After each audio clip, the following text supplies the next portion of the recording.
بسم اللہ الرحمن الرحیم. جی تو اسٹوڈنٹس، آج ہم کریئرز ان بایولوجی سٹارٹ کرنے جا رہے ہیں.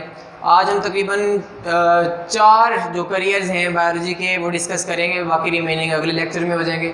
بیٹا بایولوجی میں اوور آل جو بچے بایولوجی کا سبجیکٹ چوز کرتے ہیں تو ان کے مائنڈ میں ہوتا ہے جسٹ یہ کہ ڈاکٹر بننا ہے. تو یعنی وہ میڈیکل کے شعبے میں، یعنی کہ جب آپ ایف ایس سی میں جاتے ہیں تو میڈیکل اور نان میڈیکل میں سے ایک چیز چوز کرتے ہیں، یعنی میتھس چوز کریں گے یا یعنی جنرلی بایولوجی چوز کرتے ہیں. تو بایولوجی چوز کرنے والے جو بچے ہوتے ہیں ان کا مین ہدف جو ہوتا ہے میکسیمم 90% بچوں کا وہ یہی ہوتا ہے کہ ہم نے ڈاکٹر بننا ہے. ہاں مگر دیکھیں جی، اگر ہم اپنے ہی ملک کی بات کر لیں اور جو گورنمنٹ کی طرف سے ہمیں سیٹس دی جاتی ہیں جو میڈیکل کے اسٹوڈنٹس کے لیے ہوتی ہیں، تقریباً 70-80 ہزار بچہ جو ہے یا 60-70 ہزار بچہ وہ اپلائی کرتا ہے ایم کیٹ کے لیے، جن میں سے 3 سے 4 ہزار بچے جو ہوتے ہیں وہ میرٹ پہ پورا اترتے ہیں. باقی بچے بھی جو ہوتے ہیں وہ میرٹ پہ نہیں اتر پاتے، مطلب پورا نہیں اتر پاتے، یعنی پوائنٹس میں تھوڑا بہت فرق پڑ جاتا ہوتا ہے. لیکن ڈس اپوائنٹ نہیں ہونا چاہیے اس چیز پہ، بالکل ڈپریس نہیں ہونا چاہیے، کیونکہ بہت سارے شعبے ایسے ہیں بایولوجی کے جن کو ہم اڈاپٹ کر سکتے ہیں. مختلف آگے ہائر ایجوکیشنز میں جا کے ہم ان کو اڈاپٹ کر کے ان سے کافی زیادہ فائدہ حاصل کر سکتے ہیں. تو آج ہم دیکھیں گے کہ کون کون سے شعبے ہیں جو بایولوجی میں، ہم جب پڑھتے ہیں بایولوجی میں تو کون کون سے ہمیں وہ شعبے مل سکتے ہیں، ہم کس کس فیلڈ میں جا سکتے ہیں. اگر ہمیں بایولوجی پڑھنی ہے، ہم میڈیکل اسٹوڈنٹس ہیں، تو ہمیں یہ تمام چیزیں معلوم ہونی چاہیے تاکہ ہم اپنا جو بہترین راستہ ہے وہ منتخب کر سکیں. سب سے پہلے ہمارے پاس آتے ہیں جی میڈیسن اور سرجری. سب سے جو بہترین شعبہ اگر ہم کہیں جس کو سب لوگ جو ہے اڈاپٹ کرنا چاہیں گے وہ میڈیسن اور سرجری کا ہے، یعنی ڈاکٹری کا شعبہ ہم کہہ سکتے ہیں. میڈیسن طب کے حوالے سے اور سرجری جراحت کے حوالے سے. میڈیسن اور سرجری میں تھوڑا سا فرق ہے، دونوں جو ہیں وہ سیم کورس میں پڑھے جاتے ہیں ایم بی بی ایس میں، یعنی bachelor of medicine and bachelor of surgery. Medicine ہے جی، this profession deals with the diagnosis and treatment of diseases. اس میں ڈیزیز کی ٹریٹمنٹ کی جاتی ہے، علاج کیا جاتا ہے اور ان کی تشخیص کی جاتی ہے، یعنی کہ ڈائگنوز کیا جاتا ہے. مثلا مثال میں نے لکھی ہے، ہیپاٹائٹس کی ڈائگنوسس بھی ہے اور ٹریٹمنٹ بھی ہے، کینسر ہے یا مختلف قسم کی جو بیماریاں ہماری باڈی میں جو موجود ہوتی ہیں، جانڈس وغیرہ جیسے کہ ہیں، مختلف بیماریاں یا کڈنی ڈیزیزز بھی کچھ ہو سکتی ہیں، کوئی بھی ہماری باڈی یا اسٹمک کی ڈس آرڈرز ہیں، السر وغیرہ ہے اس طرح کی، یا جیسے آپ نے برونکائٹس وغیرہ پڑھی ہوئی ہے یا لنگس کینسر ہے، مختلف قسم کی بیماریاں، ان کو جسٹ ڈائگنوز کرنا اور ٹریٹمنٹ ان کی کرنا وہ میڈیسن کے انڈر آئے گا. سرجری میں کیا کیا جاتا ہے؟ یہ پروفیشن ہے جس میں آپ آرگنز کو، باڈی آرگنز کو یا ریپیئر کرتے ہیں یا باڈی سے نکال دیتے ہیں یا ریپلیس کر دیتے ہیں. اگزامپل یہاں پہ کیونکہ جگہ کم ہے تو ایک ایک میں نے لکھی اگزامپل، اب سمجھنا آپ نے کہ اور کون کون سی اگزامپلز آ سکتی ہیں. یعنی اس میں ریپیئر کے حوالے سے دیکھیں تو مثال کے طور پہ ہماری باڈی میں کڈنی سٹونز بن گئے تو کڈنی سٹونز کو سرجری کے ذریعے سے ریموو کر دیا، خارج کیا. کڈنی سٹون خارج کیے، یعنی وہ ریموول میں آرگن نہیں ہم نے ریموو کیا، ہم نے صرف کڈنی سٹون کو ریموو کیا، تو اس کی ریپیئرمنٹ ہوئی ہے ہمارے باڈی آرگن کی. سرجری کے ذریعے سے وہ جو کام میں سیٹ کر دیے، یا ہارٹ کی کوئی سرجری کر دیے. ریموول کے حساب سے دیکھیں تو اپینڈکس سب سے زیادہ ہمارے پاکستان میں یا اوور آل جو یعنی کہ یہ جو کیسز آتے ہیں اپینڈکس کے وہ پاکستان میں سب سے زیادہ آتے ہیں. کچھ کنٹریز ہیں جہاں جو بچہ پیدا ہوتا ہے تو برتھ کے ساتھ ہی اس کی وہ جو اپینڈکس ہوتی ہے وہ نکال دی جاتی ہے، خارج کر دی جاتی ہے. تو اپینڈکس کے جو مریض ہوتے ہیں، اپینڈیسائٹس ویسے بیماری ہوتی ہے، وہ جب پھول جاتی ہے تو اس کو ریموو کر دیا جاتا ہے. وہ باڈی آرگن ہی اس کو کہہ سکتے ہیں، ایک پارٹ ہے، لارج انٹسٹائن کا ایک پارٹ ہے وہ، تو اس کو ریموو کر دیا جائے گا. یا گال بلیڈر جو ہے اس میں اگر زہر پیدا ہونا شروع ہو گیا، گال بلیڈر کو بھی نکالا جا سکتا ہے، وہی باڈی آرگن ہے. تو کسی بھی آرگن کو ریموو کرنا اور ریپلیس کرنے کا مطلب ہے ٹرانسپلانٹ کر دینا. ہماری باڈی کا صرف ایک آرگن ہے جس کو ابھی تک ٹرانسپلانٹ نہیں کیا گیا، ریپلیس نہیں کیا گیا، وہ ہمارا برین ہے. باقی تمام کے تمام آرگن ریپلیس ہو سکتے ہیں. تو ایگزامپل میں ٹرانسپلانٹ آف کڈنی یا ریموول آف کڈنی سٹونز ہے تھرو آپریٹ کے ذریعے سے ان کو اگر نکالا جائے تو آپ اس کو سرجری کی شعبے میں لے کے آئیں گے. سرجری جو ہے یہ جراحت اور میڈیسن جو طب. اب اس کے اسکوپ پہ آ جاتے ہیں. اسکوپ کیا ہے؟ یہ دونوں جو پروفیشنز ہیں یہ ہائر سیکنڈری ایجوکیشن یعنی ایف ایس سی کے بعد آپ ان کو سیم کورس میں پڑھتے ہیں، ایم بی بی ایس یعنی bachelor of medicine, bachelor of surgery. تو یہ دونوں کے دونوں جو ہے اسی میں پڑھے جائیں گے. پھر آگے ان کی اسپیشلائزیشنز ہوتی ہیں، یعنی کہ ایف سی پی ایس ہوتا ہے، ایم سی پی ایس وغیرہ ہوتا ہے. وہ اسپیشلائزیشن وہ مختلف شعبوں میں ہو سکتی ہیں. کوئی آپتھلمالوجی میں چلا جاتا ہے، کوئی کارڈیولوجی میں چلا جاتا ہے، کوئی نیورولوجی میں چلا جاتا ہے، کوئی نیفرولوجی میں چلا جاتا ہے. مطلب وہ باڈی آرگنس کے حوالے سے مختلف قسم کی جو شعبے ہیں اس میں اسپیشلائزیشن آگے ہو سکتی ہے. جنرل انہوں نے جو چیز پڑھی ہے میڈیسن اور سرجری کے حوالے سے، یعنی کہ ایم بی بی ایس دونوں میں وہ سیم ہی پڑھے. اب آگے آ جاتے ہیں جی فشریز پہ. فشریز کو ہم اردو میں بولتے ہیں ماہی پروری. ماہی جو ہے یہ فارسی کا غالباً لفظ ہے اور جس کا مطلب ہے مچھلی. پروری کا مطلب اس کی پرورش کرنا. ماہی گیری اور ماہی پروری میں فرق ہے. ماہی گیری ہے مچھلیاں پکڑنا اور ماہی پروری ان کو پالنا. This profession deal with the study of fish production. مچھلیوں کی پیداوار ان کی بریڈنگ کے حوالے سے جس پروفیشن میں ہم پڑھتے ہیں وہ فشریز ہے.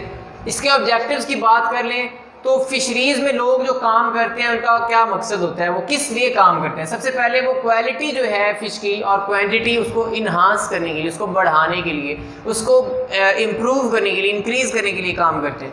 اور اس کے علاوہ یہ دو جو میں نے بیٹا آبجیکٹیو لکھے ہیں اگلی ایگریکلچر میں, اینیمل ہسبنڈری میں اور ہارٹیکلچر جو کل ہم نے پڑھنی ہے, ان چاروں برانچز میں یہ دو آبجیکٹیوز آپ لکھ سکتے ہیں تھوڑی بہت تبدیلی یا رد و بدل کے ساتھ. یہ جی ہے ٹو امپروو ایگزسٹنگ ورائٹیز. پہلے سے جو موجود ورائٹیز ہیں ان کو امپروو کرنا ہے, ان میں امپروومنٹ لے کے آنی ہے, زیادہ ان میں بہتری لے کے آنی ہے. اور دوسرا ہے to introduce new better varieties. نئی بہترین ورائٹیز جو ہے وہ انٹروڈیوس کرنی ہے جو زیادہ پروٹین کا سورس ہوں گی, زیادہ ییلڈ دیں گی, جو اچھی ہوں گی, لارج ان سائز آپ کہہ سکتے ہیں, جو زیادہ آپ کو پروٹین وغیرہ یا ییلڈ آپ کو زیادہ دے رہے ہیں, وہ والی ورائٹیز انٹروڈیوس کرنی ہے. تو پرانی کو بہتر کرنا ہے, نئی اور بیٹر ورائٹیز انٹروڈیوس کریں گے. اسکوپ ہے جی بیچلر یعنی بی ایس سی یا ماسٹر ڈگری جو ہو زولوجی میں, تو اس کو پڑھنے کے بعد یہ والا پروفیشن اڈاپٹ کیا جا سکتا ہے. اس کے بعد آ جاتے ہیں جی ایگریکلچر پہ جو زراعت ہے. زراعت بیسیکلی صرف پلانٹس کے یا کراپس کے حوالے سے نہیں ہوگی. زراعت میں ہم دونوں پلانٹس اور اینیمل یعنی کراپس اور اینیمل دونوں کو ہی اسٹڈی کرتے ہیں. اور کراپس اور اینیمل کون سے؟ دو طرح کے بیٹا آرگنیزم ہوتے ہیں پلانٹ یا اینیمل کے حوالے سے اگر بات کریں, ڈومیسٹک اور وائلڈ. وائلڈ وہ ہیں جو جنگلی ہیں, مطلب کہ جو خود سے ہم نے خود پلانٹ نہیں کیے بلکہ خود بخود اللہ کی طرف سے. ویسے تو ہم نے بھی جو پلانٹ کیے وہ اللہ تعالیٰ نے ہی پیدا کیے ہیں باہر, یعنی کہ وہ ہم نے کسی انسان نے پلانٹ نہیں کیے بلکہ وہ خود بخود پیدا ہو گئے, وہ وائلڈ ہوتے ہیں. اور اگر جانور بھی ایسے جن کا کوئی رکھوالا نہ ہو, جن کو کسی نے پالا نہ ہو, تو وہ بھی وائلڈ ہوتے ہیں. اور ڈومیسٹک وہ ہیں جو گھروں میں پالتو ہوتے ہیں, ان کو ڈومیسٹک بولا جاتا ہے. ایگریکلچر ایسا پروفیشن ہے جس میں ہم فوڈ کراپس, ایسے پلانٹ یعنی کہ ایسی کراپس ہیں جو ہمارے لیے خوراک کا سورس ہیں, ان میں دونوں آ سکتے ہیں. سیریلز یعنی کہ ویٹ وغیرہ ہے, رائس ہے یا مکئی وغیرہ ہے, کارن ہے. اور اس کے علاوہ فروٹ فارمز بھی اس کے اندر آپ شامل کر سکتے ہیں, وہ بھی ہمارے لیے خوراک کا سورس ہیں. اور اینیملز جو ہوتے ہیں ان جو سورس آف فوڈ ہیں ہمارے لیے, مثلاً کیٹل ہیں, بفلو ہے, کاؤ ہے, شیپ ہے, گوٹ ہے, یہ تمام چیزیں ہمارے لیے خوراک کا سورس ہیں.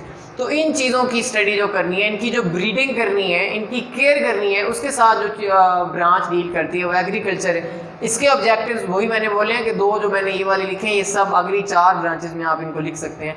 یہ جو ایگریکلچرسٹ ہوتا ہے وہ کام کرتا ہے پرانی ایگزسٹنگ ورائٹیز جو کہ ڈومیسٹک اینیملز کی اور فوڈ کراپس کی جو ایگزسٹنگ ورائٹیز ہیں ان کی بیٹرمنٹ کے لیے, اور نئی بیٹر اور ہائی ییلڈ ورائٹیز کو انٹروڈیوس کروانا اس کا کام ہوتا ہے.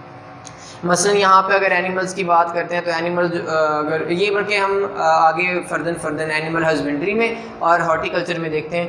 لیکن اس کا اسکوپ اگر آپ نے دیکھا ہے تو بیٹا اسکوپ یہ بھی ہائر سیکنڈری ایجوکیشن کے بعد بی ایس جو ہے ایگری سائنسز وغیرہ وہ کروایا جاتا ہے. یعنی کہ پاکستان میں جو سب سے بڑی یونیورسٹی ہے ایگریکلچر یونیورسٹی, وہ یہ کورسز سب سے زیادہ کورسز یہ کرواتی ہے. اس کے بعد ہمارے پاس آ جاتے ہیں جی اینیمل ہسبنڈری کے حوالے سے. اینیمل ہسبنڈری اور ہارٹیکلچر دونوں برانچز ہیں ایگریکلچر کی. اینیمل ہسبنڈری میں آپ نے ایگریکلچر میں پڑھا تھا پلانٹس, جو ڈومیسٹک پلانٹس اور ڈومیسٹک اینیمل دونوں کے بارے میں. اب یہاں پہ سیپریٹلی صرف اینیملس کے بارے میں بات ہوگی. This profession is the branch of agriculture and deal with the care and breeding of domestic animals.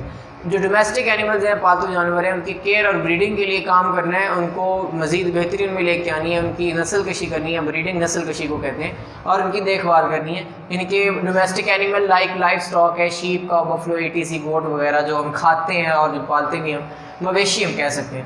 اور آبجیکٹیو اس کے وہی اسی طرح سے to improve existing varieties of animals اور to introduce new better high yield varieties. اب high yield کس طرح سے ہیں, مثلا گائے کی ایگزامپل دے لیں تو بیٹا سب سے زیادہ تو یہی یاد رکھیے گا کہ جو گائے اور بھینس ہیں ان کا اگر موازنہ کیا جائے تو جو لوگ گائے کا دودھ پیتے ہیں وہ زیادہ چست ہوتے ہیں, زیادہ ان میں آپ کہہ سکتے ہیں کہ پھرتی زیادہ ہوتی ہے ان میں, وہ زیادہ ایکٹیو ہوتے ہیں. جبکہ جو بھینس ہے اس کا دودھ پینے والے, نارملی ریگولر پینے والے لوگ جو ہوتے ہیں وہ تھوڑے کاہل ہوتے ہیں.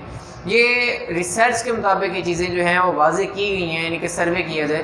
اگر ہم بات کرتے ہیں، آپ نے اگر دیکھا ہو انڈیا کے پلیئرز جیسے کہ ہیں، انڈیا کے پلیئر یا بر صغیر کے سب کانٹیننٹ کے جو پلیئرز ہوتے ہیں، ان کا موازنہ اگر یورپین کنٹریز یا آسٹریلیا نیوزی لینڈ کے پلیئرز کے ساتھ کیا جائے تو آپ دیکھیں گے وہ تھوڑا زیادہ ایکٹیو نظر آتے ہیں ان کی نسبت، اور زیادہ وہ ہیلدی بھی لگتے ہیں، زیادہ آپ کہہ سکتے ہیں کہ اسٹرانگ نظر آ رہے ہوتے ہیں اوور آل۔ تو اس کی وجہ یہ ہے کہ وہ گائے کا دودھ زیادہ پیتے ہیں، اور جو بھینس ہے اس کا دودھ کم، اس کے اوپر کم انحصار کرتے ہیں۔ تو میں ایگزامپل لینا چاہ رہا تھا کہ گائے کی ورائٹیز جس طرح سے امپروو کی گئی ہیں، گائے کی ورائٹیز جو ہیں ایسی بنائی گئی ہیں جو گائے کے قد بڑے بڑے ہوتے ہیں، ان کے گوشت میں زیادہ دے رہی ہیں، اور وہ دودھ بہت زیادہ مقدار میں دیتی ہیں، ایون کہ 3 ٹائم بھی دودھ ان سے اخذ کیا جا سکتا ہے، مل سکتا ہے۔ تو یہ تمام چیزیں آپ کنسیڈر کرتے ہیں، اور اس کے علاوہ اینیملز وغیرہ جو ان کو جو بایو ٹیکنالوجیکل ٹیکنیکس ہیں ان کے ذریعے سے، بریڈنگ ٹیکنالوجیز کے ذریعے سے ان کی ورائٹی میں بہتری لائی جاتی ہے تاکہ نئی جو ورائٹی پیدا ہو، گوشت بھی ان کو زیادہ دے، اور اس کے علاوہ اگر یعنی کہ وہ بیچتے ہیں تو اس کی بھی ان کو قیمت زیادہ ملے گی۔ لیکن اگر وہ ویسے اگر مثال کے طور پہ قربانی بھی کی بات کر لیتے ہیں تو قربانی پہ وہ جتنا بڑا جانور ہوگا اس کی اتنی زیادہ قیمت لگے گی، اور اگر دودھ زیادہ دینے والا ہے تو وہ دودھ ڈیری فارمز پہ بیچ کے زیادہ فائدہ حاصل کیا جا سکتا ہے۔ تو یہ چیزیں جو ہے کنسیڈر کی جاتی ہیں، کیونکہ ہم پروفیشنلی ان کو اسٹڈی کر رہے ہیں، تو ان کی پروفیشنل اسٹڈی میں ان کے فارمز وغیرہ بنائے جاتے ہیں، ان سے فائدے حاصل کیے جاتے ہیں، تو یہ تمام چیزیں کنسیڈر کی جاتی ہیں۔ اس کے بعد اسکوپ اس کی بات کریں تو ہائر سیکنڈری ایجوکیشن کے بعد بھی اینیمل سائنسز وغیرہ جو ہیں ان میں BS کروایا جاتا ہے، تو تمام چیزیں بیٹا جو ہے آپ نے یاد رکھنی ہے۔ ان میں بیسک جو چیزیں ہیں وہ ڈیفینیشن ہے، اسکوپ اور آبجیکٹیوز ہیں، یہ مین اس کے کام ہے، آبجیکٹیو، اسکوپ اور ڈیفینیشن وغیرہ آپ نے یاد رکھنا ہے۔ میڈیسن اور سرجری میں آپ کو ڈفرینس اچھی طرح سے اور ان کی ایگزامپل اچھی طرح سے پتہ ہونا چاہیے۔ نیکسٹ جو ہماری رہ گئی ہے انشاءاللہ وہ ہم کل اسٹڈی کریں گے۔ اللہ حافظ۔